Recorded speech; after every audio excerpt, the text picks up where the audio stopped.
Bonsoir à toutes et à tous, bienvenue dans cette édition d'information. Les titres du journal, l'ouverture à Conakry des travaux de la 42e session ordinaire du Conseil des ministres du CAMES. Cette session ordinaire représente une opportunité stratégique pour les membres d'harmoniser les systèmes éducatifs. C'est parti également pour les travaux de la 6e session de la Grande Commission mixte de coopération Guinée-Sénégal, une initiative des présidents général Mamadi Doumbouya et Diomaye Faye pour relancer la coopération bilatérale guinéo-sénégalaise. Dixie, enfin, le Fonds de développement social et de l'indigence vient d'organiser une cérémonie de remise des titres de prise en charge sanitaire aux indigences dans le cadre de l'inclusion sociale en faveur des ménages précaires. Voilà pour le sommaire. Encore une fois, bonsoir à tous. Comme annoncé dans les titres, le Premier ministre a présidé la cérémonie d'ouverture de la 42e session ordinaire du Conseil des ministres du Conseil africain et malgache pour l'enseignement supérieur, rencontre qui a connu une forte mobilisation du monde universitaire. Cette session ordinaire du CAMES représente une opportunité pour ces pays membres de s'engager dans des discussions visant à harmoniser les systèmes éducatifs. Hadi Kamara. La 42e session ordinaire se tient à Conakry. Elle regroupe des ministres membres du Conseil africain et malgache pour l'enseignement supérieur CAMES en abrégé. Cette session marque la volonté renouvelée des États membres de promouvoir un enseignement de qualité, accessible et ancré dans les réalités africaines. Depuis 2022, la République de Guinée a renforcé son engagement au sein du Conseil africain et malgache pour l'enseignement supérieur en accueillant plusieurs événements majeurs. Conakry a accueilli en 2022, et on le rappelait tout à l'heure, 2 réunions statutaires du Comité consultatif général, le CCG du CAMES. Ces rencontres ont permis de discuter des orientations stratégiques de l'organisation et de renforcer la collaboration entre les pays membres. Cette perspective témoigne de la volonté de notre pays de jouer un rôle central dans le développement de l'enseignement supérieur et de la recherche scientifique en Afrique.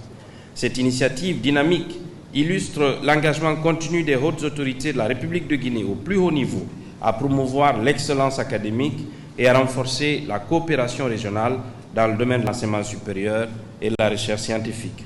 Ces experts en matière d'enseignement supérieur et de la recherche scientifique vont plancher sur des sujets qui amènent à évaluer les avancées réalisées, les réformes en cours et à tracer les perspectives de développement du capital humain au sein du secteur universitaire en Afrique.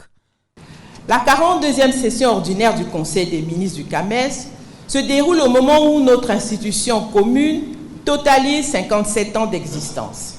Cet anniversaire marque, à n'en point douter, une étape décisive dans les efforts déployés en vue de la construction d'un espace harmonisé d'enseignement supérieur et de recherche susceptible de répondre aux préoccupations socio-économiques des États membres telles que voulues par les pères fondateurs.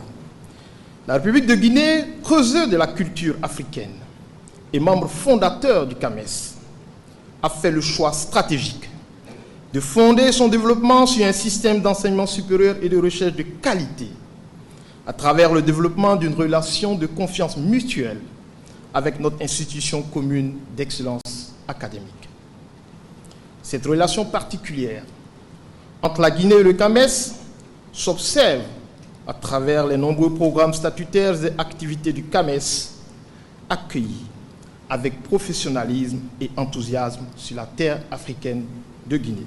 Dans le but de consolider le fonctionnement harmonieux de cette importante instance de gouvernance académique régionale, le gouvernement guinéen assure de mettre l'accent sur la vitalité des échanges interuniversitaires et œuvrer à favoriser l'excellence académique. J'ai constaté ces dernières années, un peu partout dans le continent africain, un réveil. Et il faut le saluer. La recherche scientifique, l'innovation et de plus en plus des talents africains qui s'illustrent un peu partout, avec principalement les nouvelles technologies. Cet effort doit être accentué et doit nous permettre, nous aussi, d'être en phase avec l'évolution du monde du savoir. Aujourd'hui, nous avons une réalité. La population africaine, notamment les jeunes, constitue pour certains une richesse. C'est une richesse. Mais c'est également un défi et des problèmes. D'où la nécessité absolue, en ce qui nous concerne, de préparer l'avenir de cette génération montante qui se chiffre en des centaines de millions de personnes. Et c'est pour cela, de plus en plus, avec des budgets rétrécis, des demandes de plus en plus exponentielles tant sur le plan social que pour les infrastructures et autres, réfléchir à la manière dont nous devons mutualiser nos ressources. Avec ces travaux, les pays membres du CAMES appellent à la solidarité pour faire de l'enseignement supérieur un véritable levier d'intégration et de transformation socio-économique du continent. Et puis, dans le cadre du renforcement des capacités opérationnelles des services de sécurité, le Premier ministre Amadou Riba, accompagné du ministre de la Sécurité et de la Protection civile, a procédé ce jeudi à la pose de la première pierre de la future direction régionale de la police de Conakry, un ambitieux projet porté par la volonté du gouvernement guinéen de moderniser les infrastructures sécuritaires en Guinée. Ousmane Bangoura. Une nouvelle ère s'ouvre pour la sécurité urbaine à Conakry. Au quartier Koronti, dans la commune de Kaloum, le Premier ministre Amadou Riba lance symboliquement les travaux de construction de la future direction régionale de la police de Conakry. Entouré des ministres de la Sécurité et garde des Sceaux, ministre de la Justice.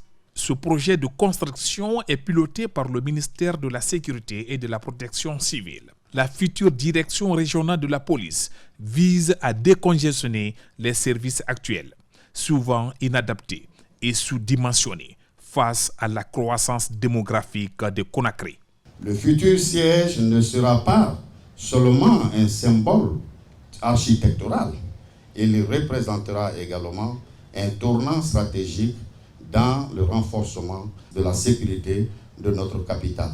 Le bâtiment à construire aura un rez-de-chaussée et un étage sur une superficie totale de 1320 m², comprenant 15 bureaux entièrement équipés avec tous les services nécessaires.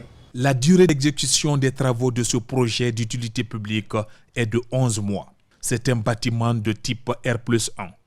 Il comprendra des bureaux administratifs, des salles d'audition et des espaces d'accueil pour le public.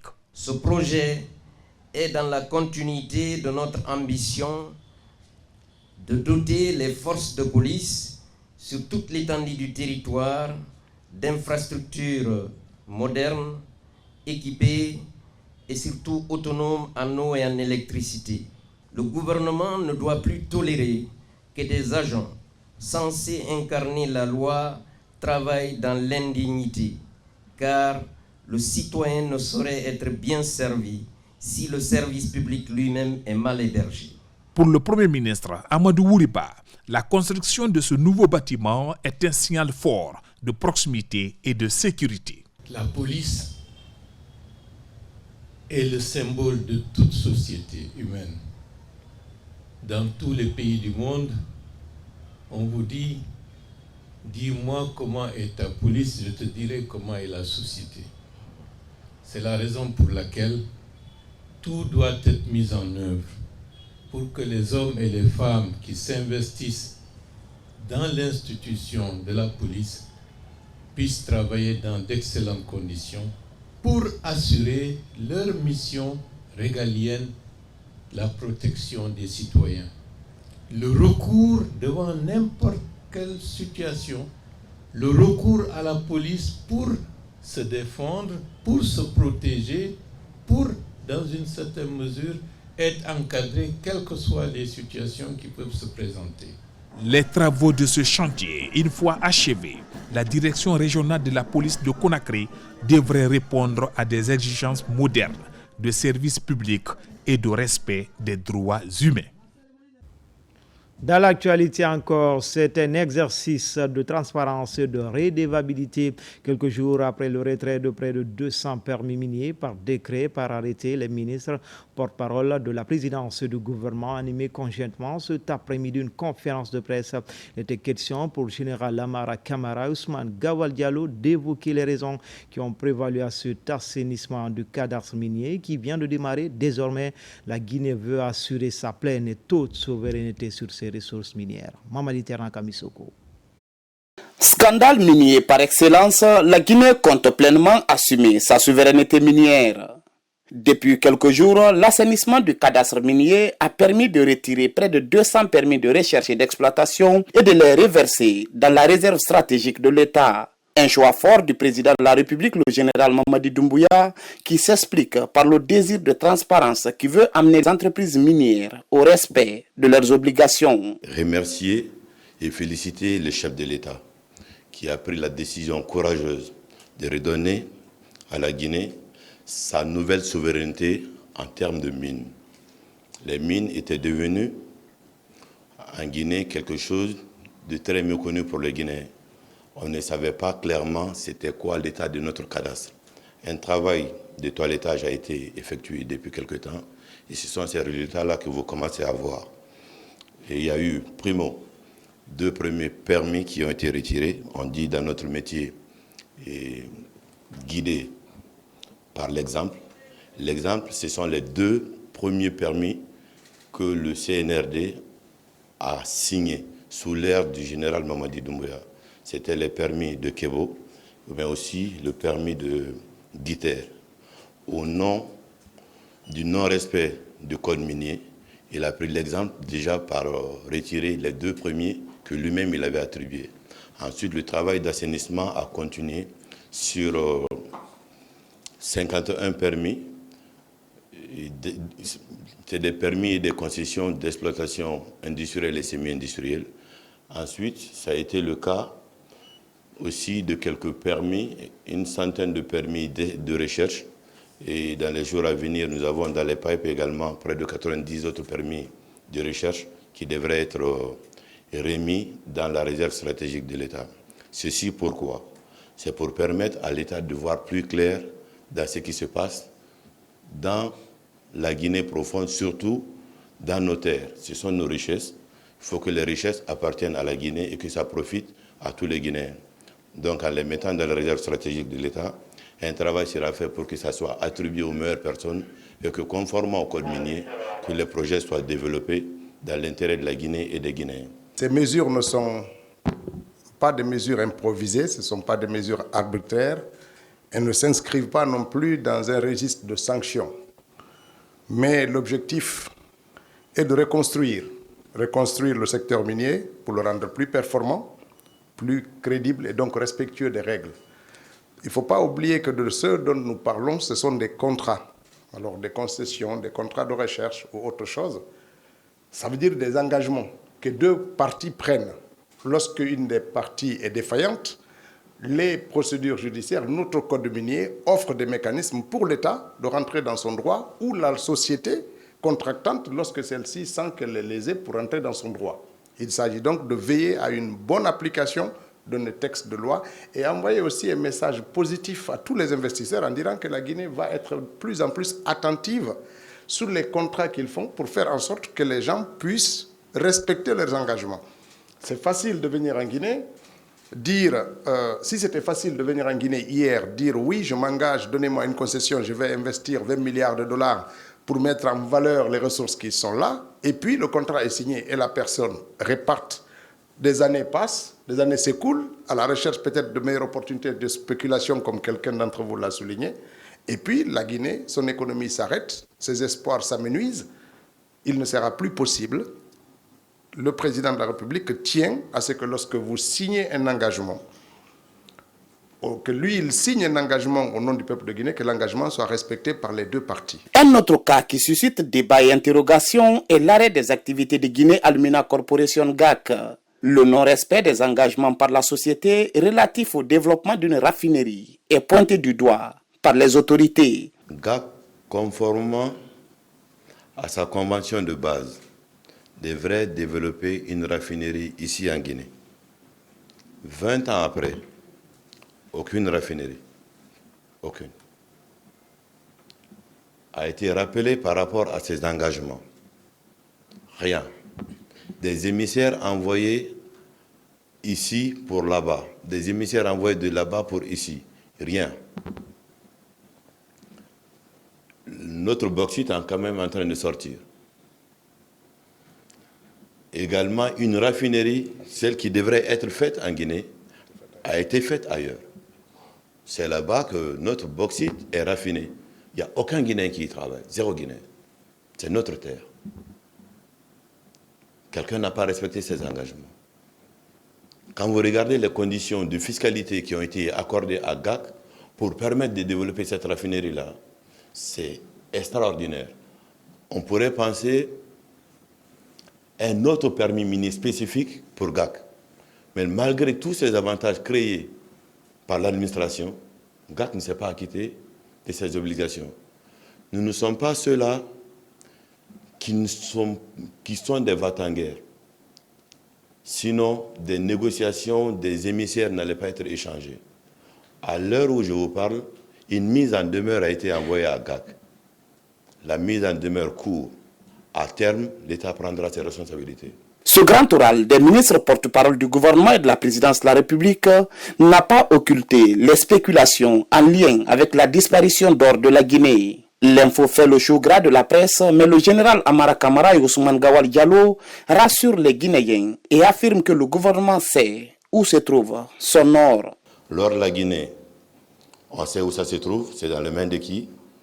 On a récupéré une bonne partie. Ce qui reste, on sait comment et quand récupérer. Mais il y a eu beaucoup de vagues, il y a eu beaucoup de bruit pour rien. Le marché de l'or, ce n'est pas un marché où vous prenez du gramme d'or pour aller le vendre comme vous le souhaitez. Lorsque les États ont de l'or, en général, l'or physique ne se déplace pas de marché à marché. Mais ceux qui ne savent pas, ils croient que c'est comme ça. L'or est certifié, un papier vous est remis qui correspond à une vente, à une valeur, et c'est cette valeur-là qui bouge. L'or est stocké quelque part physiquement. On ne prend pas son or dans une valise pour aller déposer dans un endroit et dire je quitte le pays, là je vais dans ce pays. L'or ne se déplace pas comme ça. Mais comme nos chers journalistes d'investigation ont beaucoup de connaissances, on va laisser le feuilleton se poursuivre quand même, mais la réalité est tout aussi simple et toute différente. Cet exercice de redevabilité met en lumière la volonté du gouvernement guinéen à faire des mines un catalyseur de l'économie nationale et un tremplin pour l'émergence de plusieurs secteurs porteurs de croissance. L'autre volet de ce rendez-vous avec les médias, c'est la volonté des autorités de la transition à œuvrer à ce que le référendum se tienne à bonne date. C'est pourquoi invite est faite à la population à massivement participer au recensement biométrique en cours dans le pays. Ouverture des travaux de la 6e session de la Grande Commission mixte de coopération Guinée-Sénégal, initiative du président général Mamadi Doumbouya, Diomaye Faye, à ligne de mire relancer la coopération bilatérale guinéo-sénégalaise. Makeme Donzo. Les dernières grandes consultations diplomatiques entre la République de Guinée et la République du Sénégal remontent à plus de 15 ans. Aujourd'hui, le besoin de renouer la coopération bilatérale entre les deux pays est une préoccupation pour les autorités politiques au plus haut niveau. C'est dans ce contexte que s'ouvrent les travaux de la 6e Grande Commission mixte de coopération guinéo-sénégalaise à l'initiative des deux présidents, leur Excellence Général Mamadi Doumbouya et Bassirou Diomaye Faye. Nos deux nations, il faut le dire, ne partagent pas tout simplement une simple proximité géographique. Nous avons en commun un patrimoine culturel et historique commun, une vision partagée de l'intégration ouest-africaine, mais également des engagements conjoints pour la paix, la sécurité et le développement économique. Que la commission mixte de coopération bilatérale, dont les travaux sont en cours aujourd'hui, constituera pour chacun d'entre nous une opportunité cruciale pour, premièrement, faire le bilan des réalisations accomplies depuis notre dernière session. Également, deuxième chose, identifier des nouveaux axes de coopération, notamment dans les secteurs agricoles, énergétiques, des infrastructures. Plusieurs accords sont à l'étude. et font l'objet d'échanges et d'observations par des techniciens guinéens et sénégalais. Pour le secrétaire général du ministère des Affaires étrangères, ces consultations constituent une opportunité unique d'écrire une nouvelle page de l'histoire entre les deux pays. Nous devons faire preuve de réalisme en tenant en compte des préoccupations et des priorités nationales définies dans les programmes de développement socio-économique des deux pays, à savoir le référentiel sénégalais 2050 et le programme Simandou 2040. Ces deux programmes doivent nous servir de bréviaire. Pour y parvenir, nous devons garder à l'esprit que les complémentarités de nos deux économies représentent un potentiel de coopération inouï, un atout important à exploiter judicieusement au bénéfice des populations guinéennes et sénégalaises. La Guinée et le Sénégal accordent une importance particulière à cette 6e grande commission mixte de coopération. Les participants veulent poser les jalons d'un partenariat stratégique conformément aux instructions des chefs d'État pour le renforcement de la fraternité entre ces deux pays frontaliers. Justement, par rapport à cette grande commission mixte de coopération, la ministre des Affaires étrangères du Sénégal est déjà à Conakry. Elle a été accueillie à l'aéroport Ahmed Sékou Touré de Conakry par le patron de la diplomatie guinéenne, Dr Maurice Sandan Kouyaté. Je vous propose d'écouter les deux ministres au micro de notre reporter Makeme Donzo. Nous sommes en train d'organiser la grande commission mixte entre le Sénégal et la Guinée-Conakry. C'est pour d'abord renforcer les relations de coopération, mais aussi les relations d'amitié et de fraternité qui vont être vraiment illustrées dans cet effort de coopération économique et diplomatique pour articuler nos accords, illustrer l'entente, mais aussi la solidarité et ce regain de travail conjoint entre nos deux pays pour lancer nos économies.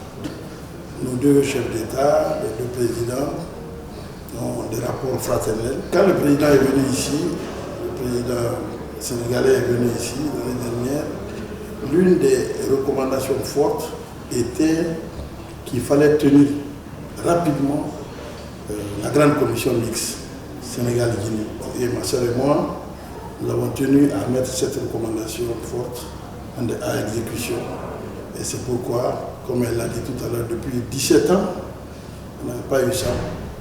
Et nos deux chefs d'État veulent qu'on le fasse. Et c'est ce que nous avons fait. Elle est là dans ce cadre. Nous allons renforcer, je dis bien renforcer notre fraternité.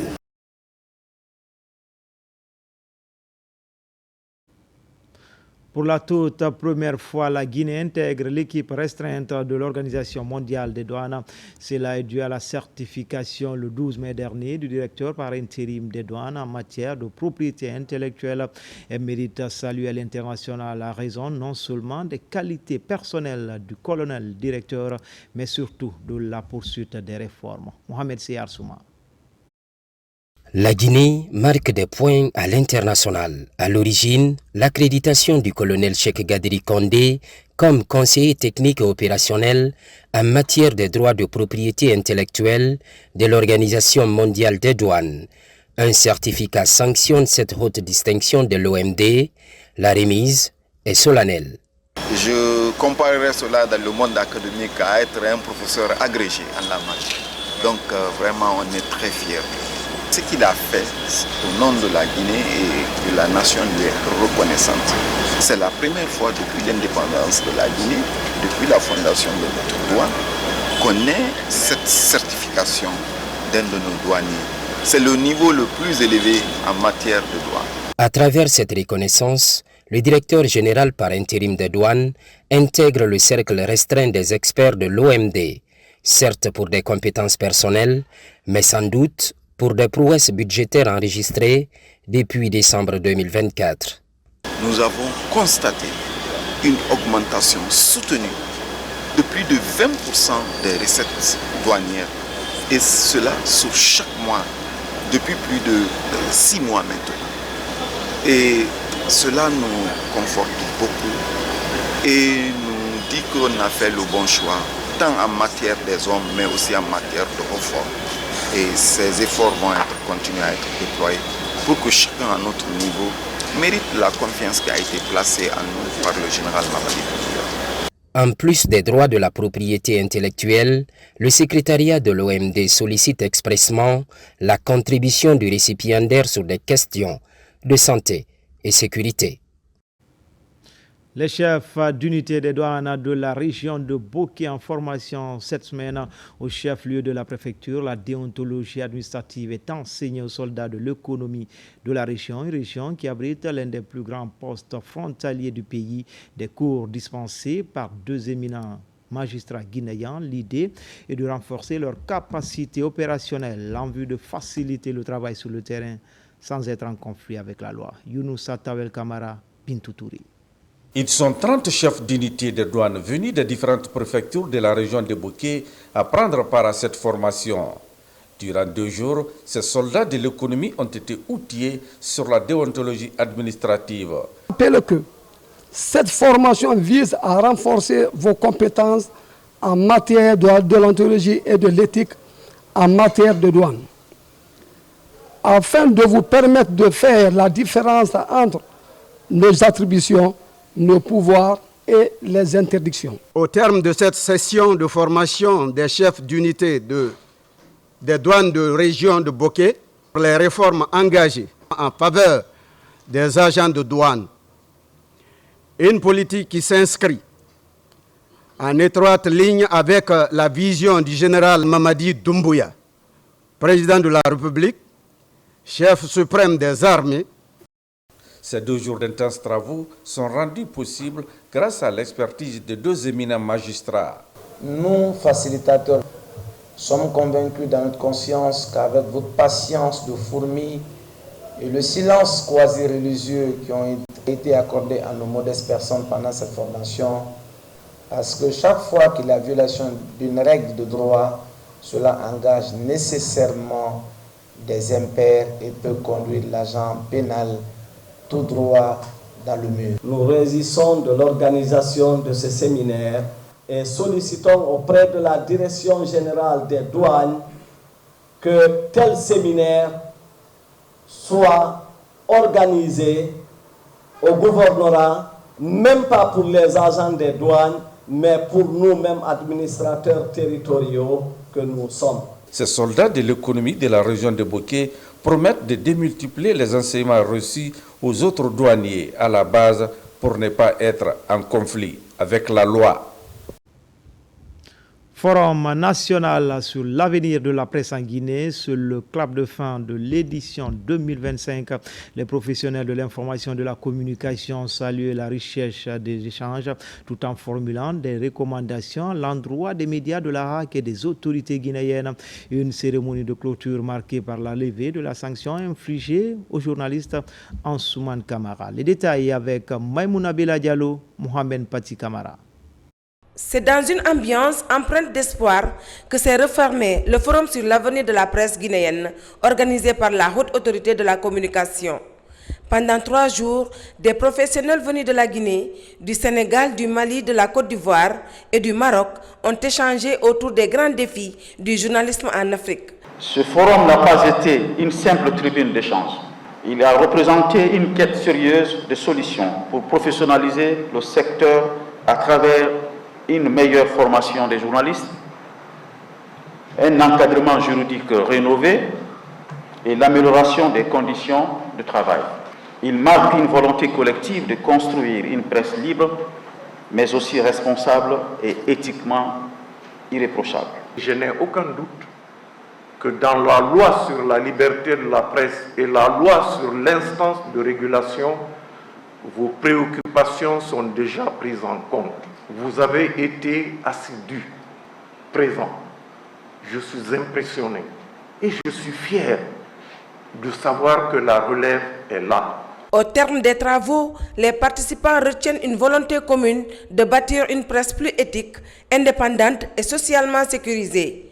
Ils ont formulé plusieurs recommandations, notamment réviser le statut des médias du secteur public et garantir leur indépendance en veillant notamment à leur octroyer les moyens pour remplir pleinement leur mission. Renforcer les moyens de la HAC pour une régulation efficiente des médias et plateformes numériques. Amener les médias à se constituer en entreprises de presse. Trouver les moyens de contribuer à la pérennisation des médias du secteur privé en contribuant dans leur financement via un fonds dédié. Prévoir dans le fonds destiné à la presse une subvention destinée à l'organe d'autorégulation, aux syndicats et à la formation continue des journalistes et techniciens des médias. Ce forum a eu le mérite justement de situer un certain nombre de situations autour de la presse.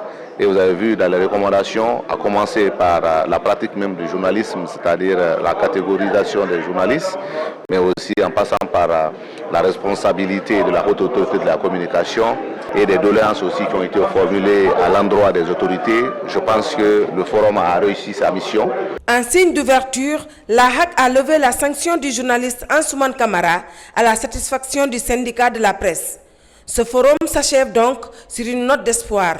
Les acteurs présents appellent désormais à la mise en œuvre concrète des recommandations pour faire entrer la presse guinéenne dans une nouvelle ère plus professionnelle et respectueuse des droits fondamentaux. Volet recensement biométrique à vocation d'état civil depuis la création du mouvement au plus par le ministère de l'Enseignement supérieur pour accompagner ce processus à l'Institut supérieur des sciences de l'éducation de Guinée. Le mouvement pose ses premiers jalons. Une antenne est déjà opérationnelle dans ce campus universitaire pour expliquer la portée de ce acte citoyen. Sekousouma, Almamika Bele Kamara. Composé principalement de formateurs, d'enseignants et d'étudiants, le mouvement Au Plus a été initié par le ministère de l'Enseignement supérieur, de la Recherche scientifique et de l'Innovation. Il vise à appuyer le recensement biométrique à vocation d'état civil.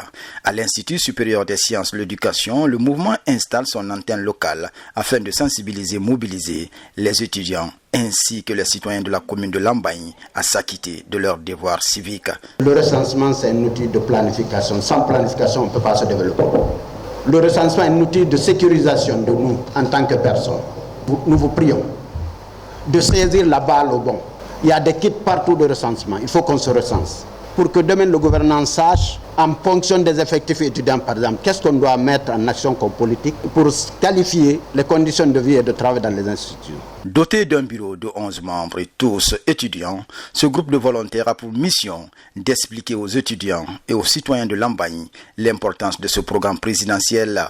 Pour le moment, l'école primaire de Lambagne, l'ISEG, ainsi que les ménages de la commune constituent les cibles prioritaires. Car se recenser, c'est non seulement un acte citoyen, mais aussi ce de participer au développement de notre pays. Les amis, collègues et autres, recensons-nous et encore sensibilisons nos parents et autres de se faire recenser. Donc c'est un acte citoyen que nous sommes en train de faire aujourd'hui, sensibiliser et mobiliser tous les étudiants, les élèves de la commune de Lambagne, mais aussi toute la population entière de la commune de Lambagne à se faire recenser massivement. Le recensement général à vocation d'état civil est un outil que l'État guinéen souhaite mettre à la disposition de chaque citoyen. Le mouvement Au Plus s'engage pleinement dans cette dynamique pour contribuer à la réussite de ce processus national. Dans le quartier Tombolia, commune urbaine du même nom, les opérations de recensement biométrique à vocation d'état civil mobilisent les citoyens. Plusieurs ménages s'y sont acquittés de ce devoir civique, mais qu'à cela ne tienne, une vaste campagne de sensibilisation est initiée. En première ligne les femmes. Elle a connu la présence du ministre de la Culture et du Patrimoine historique. On fait le point tout de suite avec Bakary Bamba Kondé. Alors que le recensement national là-bas sont plein, les résidents du quartier Tombolia réalisent à chaque jour l'importance de leur participation à ce processus. Dans les différents secteurs, les agents recenseurs apprécient l'engagement citoyen et des avancées dans la collecte des données essentielles sur la population locale. Ici, tout se passe à merveille. On ne rencontre pas de difficultés au niveau des machines, des citoyens, tout le monde va bien ici, quand même, tout se passe à merveille. Je remercie aussi le chef de quartier, le chef de secteur, tout ça. En vrai, nous sommes bien entretenus. dans les différents types de secteurs. Dans la même lancée et en présence du ministre de la Culture, les responsables du quartier ont initié une vaste campagne de sensibilisation visant à encourager les citoyens à participer activement à ce processus crucial pour le développement de la Guinée. Le recensement, c'est un élément ici très important pour la population guinéenne. C'est un document ici très important parce que quand on atteint ici un citoyen guinéen, on peut être reconnu. C'est lorsque ici tu as ici un carte biométrique, c'est lorsque ici tu as ces éléments-là pouvant te permettre ici de te représenter ici dans le cadre ici de la identité guinéenne. Notre pays, avec cette opération, va en fin de compte sortir d'un pays qui a une gouvernance à l'aveuglette. Parce que lorsque l'on n'a pas les statistiques les bonnes de sa population, lorsqu'on ne maîtrise pas les chiffres de sa population, il est difficile de faire de bonnes planifications de développement. Cette forte mobilisation dans le quartier de Tombolia témoigne de l'engagement collectif en faveur du recensement. Avec les efforts conjoints des responsables locaux et l'implication active des citoyens, l'espoir est permis pour la participation effective des habitants dans la construction d'une Guinée inclusive et prospère. Peine avec les autorités éducatives et plusieurs mouvements de soutien de la préfecture de Sigiri se donnent rendez-vous dans les concessions scolaires avec des kits de recensement en main. L'idée est d'accroître le taux d'enrôlement dans la ville aurifère. Komara Moussa. Avec pour slogan, toute personne âgée de plus de 10 ans doit se faire recenser, les autorités éducatives de Sigiri s'alignent aux sources nationales. Dans les écoles, les agents recensés sont déployés. L'opération est doublée de la sensibilisation pour inciter les élèves et d'autres citoyens à se faire recenser.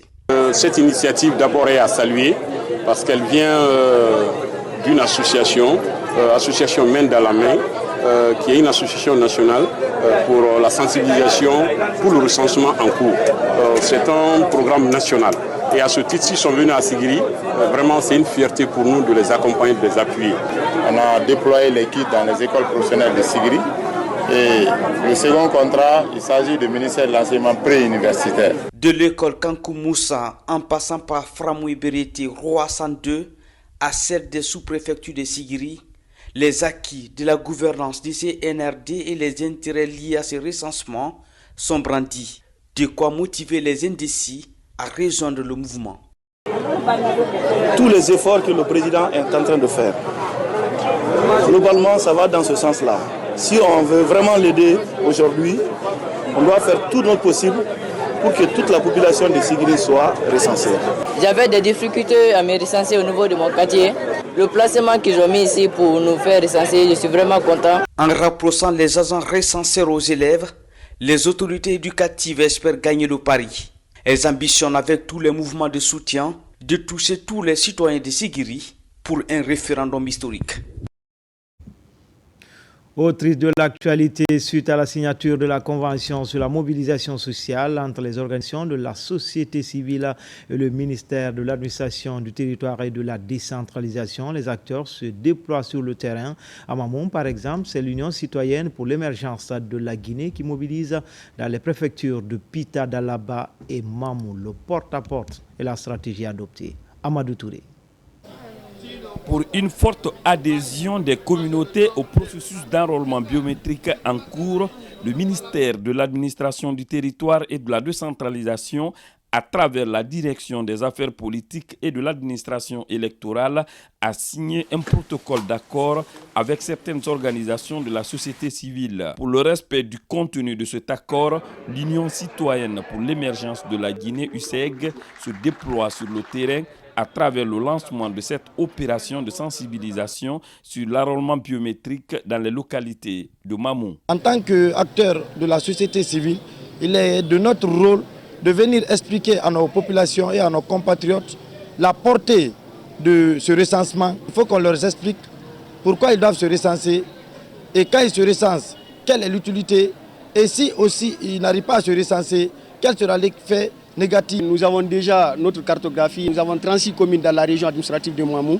33 au niveau de la commune rurale et 3 communes urbaines. Nous allons passer maison par maison, non seulement quartier par quartier, district par district, préfecture par préfecture et commune par commune, pour les sensibiliser, pour les informer et pour les former aussi. À Mamou, comme sur l'ensemble du territoire national, l'opération d'enrôlement biométrique se déroule en dépit de quelques insuffisances signalées par endroits. Il y a des milliers de personnes autour de nous qui n'ont pas d'acte. Pour qu'on ait rapidement un nombre important, il faut qu'on fasse par la méthode.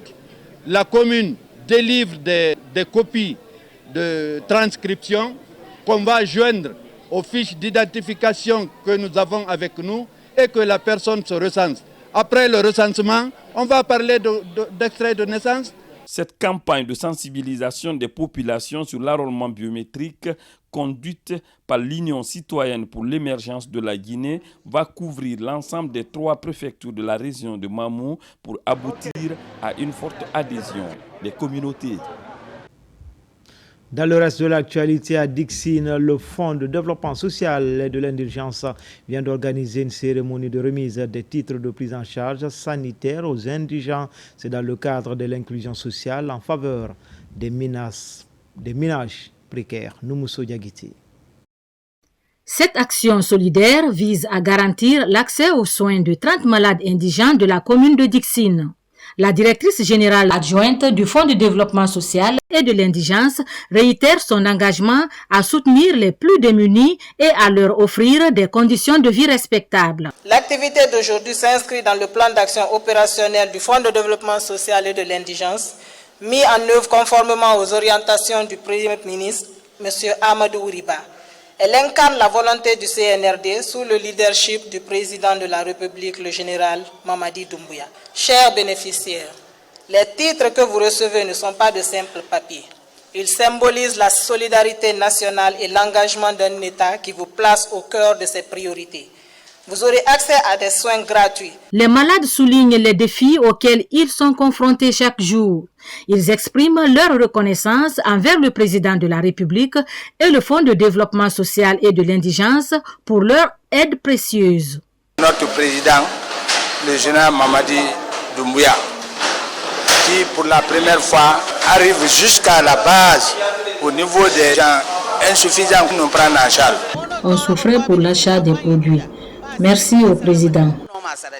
J'ai reçu mon titre de prise en charge sanitaire. Je suis très contente. Je souffre depuis 1 an. Aujourd'hui, l'espoir renaît.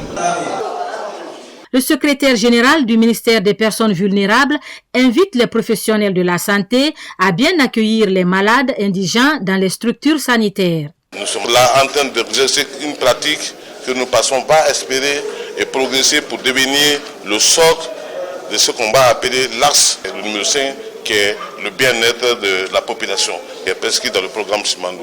Nous pensons que l'établissement de ce contrat avec le service de santé peut faire évoluer la prise en charge très rapidement parce que l'État garantit le paiement de ces prestations. Le Fonds de développement social et de l'indigence démontre son engagement et son désir de réduire les disparités en matière d'accès aux soins. En cette saison agricole, par le biais du partenariat entre l'Institut de recherche agronomique et la Chambre nationale d'agriculture, 4 variétés polonaises de pommes de terre sont expérimentées à Kankan pour la toute première fois. Objectif, renforcer la productivité pour garantir la sécurité alimentaire. Souleymane Kamara. À la périphérie de la ville de Kankan, le président de la Chambre nationale d'agriculture a officiellement lancé la campagne d'expérimentation de 4 variétés de pommes de terre au Centre de recherche agronomique de Bordeaux. Une première en Haute-Guinée, ces semences venues de la Pologne seront testées pour leur adaptation au climat et aux sols locaux. Cette activité appelée test d'adaptabilité des 4 variétés de pommes de terre dans les conditions édapho-climatiques du centre de Crabe Bordeaux vise essentiellement à introduire la pomme de terre dans la culture de la République de Guinée. Et nous sommes là aujourd'hui pour permettre à nos producteurs, si cet essai réussi, de diversifier et d'accroître leurs revenus. Vous devez vraiment veiller sur ça pour que, même si seulement ces projets-là, on arrive à obtenir des résultats pour notre mandat au niveau de la Chambre, c'est déjà quelque chose. 4 variétés seront étudiées afin d'analyser leurs performances dans les conditions pédioclimatiques de la région. Nous aurons bientôt 3 ans, 4 ans, une production de pommes de terre dans tout le pays. Le président a misé sur l'agriculture et il a reçu les producteurs de pommes de terre en premier pour les dire il faut aller, il veut que la Guinée soit un pays de production de pommes de terre. Une jeune équipe dynamique composée d'étudiants en agronomie de 20 à 25 ans mène ces tests comme première expérience sur le terrain. Nous voulons réellement suivre de très près ce projet afin que nous puissions vulgariser ici ce grand projet, la pomme de terre qui est une culture très importante ici. Le but de cette campagne, c'est de voir l'adaptabilité de la production de la pomme de terre dans toutes les régions de la République de Guinée. Et pour cela, nous avons voulu respecter le protocole CEDEAO en la matière qui exige à ce que l'entrée des nouvelles variétés soit la recherche. C'est pourquoi nous avons remis à l'Irag. Ça va s'étendre à Farana, encore avec l'Irag. Ça va donc se suivre jusqu'à Pita, à Bahreïn. Ça va également se faire à Foulaya, qui est dans Kindia, à Kilissi, qui est également dans Kindia, et enfin à Koba, qui est à Bofa. Avec ces initiatives, les autorités attendent faire de l'agriculture un moteur de croissance. Parmi les innovations de diversification alimentaire, ce projet d'adaptation de la pomme de terre, piloté par l'Institut de recherche agronomique de Guinée et la Chambre nationale d'agriculture. Toujours en province, à Mamou, le ministère de la Pêche et de l'Économie maritime lance une session de formation à l'intention des contrôleurs des produits de pêche pour une cohorte de 35 agents. Pour ce départ, ils apprennent les techniques de gestion de la qualité sanitaire des produits halieutiques. Il s'agit d'éviter que du poisson impropre à la consommation se retrouve dans nos assiettes. N'est-ce pas, Kadiatou Suleiman Keita? Durant 5 jours, ces agents contrôleurs venus de différentes régions du pays seront formés sur les normes sanitaires, les techniques d'inspection en vigueur dans le secteur de la pêche. En lançant cette formation à Mamou, la ministre de la Pêche et de l'Économie maritime veut renforcer la décentralisation des actions de contrôle sanitaire et mettre en place un réseau efficace de surveillance dans les zones de production et de commercialisation. Nous avons initié cet atelier de formation dans une démarche proactive afin de renforcer les compétences des acteurs clés que sont les contrôleurs sanitaires. Durant cet atelier, vous approfondirez vos connaissances en matière d'inspection, de contrôle de qualité et de gestion des risques sanitaires afin de mieux prévenir les maladies d'origine alimentaire liées à la consommation des produits de la pêche et de l'aquaculture. Les responsables de l'Office national de contrôle sanitaire des produits de la pêche et de l'aquaculture attendent de ces agents plus de rigueur, de professionnalisme et une meilleure couverture du territoire. Le premier module d'abord c'est la gestion de la qualité et ensuite il y a les techniques de contrôle et ensuite les techniques d'inspection sur toute la chaîne depuis la zone de production jusqu'à la commercialisation. Nos inspecteurs seront plus compétents, ils seront à mesure de faire beaucoup plus de contrôle. En fait, nous sommes des acteurs de la santé publique. Donc, nous sommes les garants de la qualité des produits que consomment les Guinéens.